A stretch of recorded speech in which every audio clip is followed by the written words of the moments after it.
Hello students, welcome back to English Guru Campus new video. ഇന്നത്തെ വീഡിയോയിൽ നമുക്ക് ഏറ്റവും കൂടുതൽ ഞാൻ സോഷ്യൽ മീഡിയയിൽ കണ്ടുവരുന്ന ഒരു മിസ്റ്റേക്കിനെ കുറിച്ചാണ് പറയാൻ പോകുന്നത്.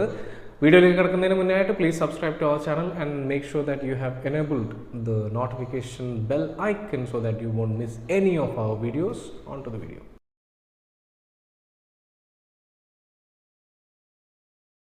നമ്മൾ എല്ലാ പ്രാവശ്യവും ചെയ്യുന്നത് പോലെ തന്നെ നേരിട്ട് നമുക്ക് ടോപ്പിക്കിലേക്ക് പോവാം.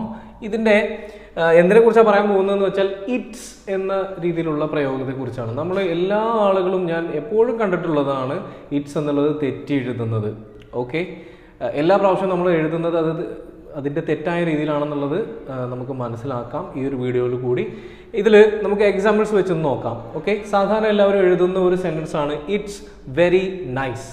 ഓക്കെ, ഈ സെൻറ്റൻസ് തെറ്റാണ്. കാരണം എന്താണെന്ന് വെച്ചാൽ ഇവിടെ നിങ്ങൾ എഴുതിയിരിക്കുന്ന ഈ ഇറ്റ്സ് എന്ന് പറയുന്നത് റോങ് ആണ്. ഓക്കെ, നമ്മൾ എഴുതേണ്ടത് ഇറ്റ് ഈസ്, അവിടെ ഒരു അപ്പോസ്ട്രോഫി വേണം. അപ്പോസ്ട്രോഫി ഇറ്റ്സ് വെരി നൈസ് എന്ന രീതിയിലാണ് എഴുതേണ്ടത്. ഇതാണ് കറക്റ്റ് ആയിട്ടുള്ള സെൻറ്റൻസ്. ഇനിയോ ഇറ്റ്സ് വെരി ബാഡ്, ഇവിടെയും തെറ്റ് തന്നെയാണ്. എങ്ങനെയാണത് വരിക? ഇത് തെറ്റാണ്. അത് നമ്മൾ ഇറ്റ് എന്ന് കഴിഞ്ഞിട്ട് ഒരു അപ്പോസ്ട്രോഫി ഇട്ടിട്ട് എസ് ഇടണം. It's very bad. ഓക്കെ, ഒന്നുകൂടെ നോക്കാം. It's time to pray. Okay, പ്രാർത്ഥിക്കാനുള്ള സമയമായി എന്ന രീതിയിലാണ് നമ്മൾ വിചാരിക്കുക. പക്ഷേ ഇത് ഇങ്ങനെ എഴുതിയിരിക്കുന്നത് കാരണം ഈ മീനിങ് നമുക്ക് കിട്ടില്ല. നമ്മൾ it's time, it is time to പ്രേ എന്ന രീതിയിൽ തന്നെ എഴുതണം. അങ്ങനെ ആകുമ്പോഴാണ് അത് കറക്റ്റ് ആൻസർ ആവുന്നത്. ഇനിയോ it's going to be all right. നമ്മൾ ഇറ്റ്സ് എന്നുള്ളത് രണ്ടും ഒരേ രീതിയിൽ തന്നെയാണ് ഉച്ചരിക്കുക. ഉച്ചാരണത്തിന് വ്യത്യാസമൊന്നുമില്ല. പക്ഷേ എഴുതുമ്പോൾ നമ്മൾ നല്ല രീതിയിൽ തന്നെ എഴുതണം. എന്ന് വെച്ചാൽ അതിൻ്റേതായിട്ടുള്ള രീതിയിൽ തന്നെ എഴുതണം. ഇല്ല വെച്ചാൽ ആ മീനിങ് മാറിപ്പോവും. ഓക്കെ, ഇവിടെയും നമ്മൾ ഇറ്റ്സ് എന്ന് ഉപയോഗിക്കില്ല, ഇറ്റ് ഈസ്. ഓക്കെ, ഇതിൻ്റെ കൺട്രാക്ഷൻ ആണ് ഇറ്റ്സ് എന്ന് പറയുന്നത്. ഇനി ഇറ്റ്സ് നോട്ട് യുവർ ഫോൾട്ട്, അത് നിന്റെ തെറ്റല്ല. ഇറ്റ്സ് നോട്ട് യുവർ ഫോൾട്ട്, ഇവിടെയും ഇത് തെറ്റാണ്. നമ്മൾ ഇറ്റ്സ് എന്ന് തന്നെ എഴുതണം. ഓക്കെ, അതായത് ഇറ്റ്സ് എന്ന് പറയുന്നത് പൊസസീവ് ആണ്, പൊസസീവ് ഫോം ആണ്. എന്തിൻ്റെ? ഇറ്റ് എന്നുള്ളതിൻ്റെ. അതായത് അതിൻ്റെ, ഇതിൻ്റെ എന്ന രീതിയിലാണ് ഇതിൻ്റെ മീനിങ് വരിക. അതിൻ്റെ അല്ലെങ്കിൽ ഇതിൻ്റെ എന്ന രീതിയിലാണ് ഇതിൻ്റെ മീനിങ് വരിക. ഇവിടെയോ ഇറ്റ്സ് എന്ന രീതിയിൽ തന്നെയാണ് ഉച്ചരിക്കുന്നത് എങ്കിൽ കൂടി ഇറ്റ് ഈസ്, അതാകുന്നു അല്ലെങ്കിൽ ഇതാകുന്നു എന്ന രീതിയിലാണ് അതിൻ്റെ മീനിങ് വരിക.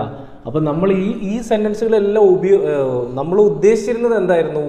ഇറ്റ് ഈസ് വെരി നൈസ്, അത് നല്ല രസമുണ്ട് അല്ലെങ്കിൽ അത് നല്ലതാണ്.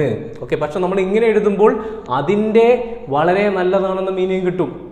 അതായത് നമ്മൾ ഉദ്ദേശിക്കുന്ന മീനിങ് അല്ല അവിടെ കിട്ടിയിരിക്കുന്നത്. ഇനി ഇവിടെയോ ഇറ്റ് ഈസ് വെരി ബാഡ് എന്നുള്ളതാണ് നമ്മൾ ഉദ്ദേശിക്കുന്നത്. പക്ഷെ നമ്മൾ എഴുതിയതോ ഇറ്റ്സ് വെരി ബാഡ്. അപ്പോൾ അത് തെറ്റിപ്പോവും.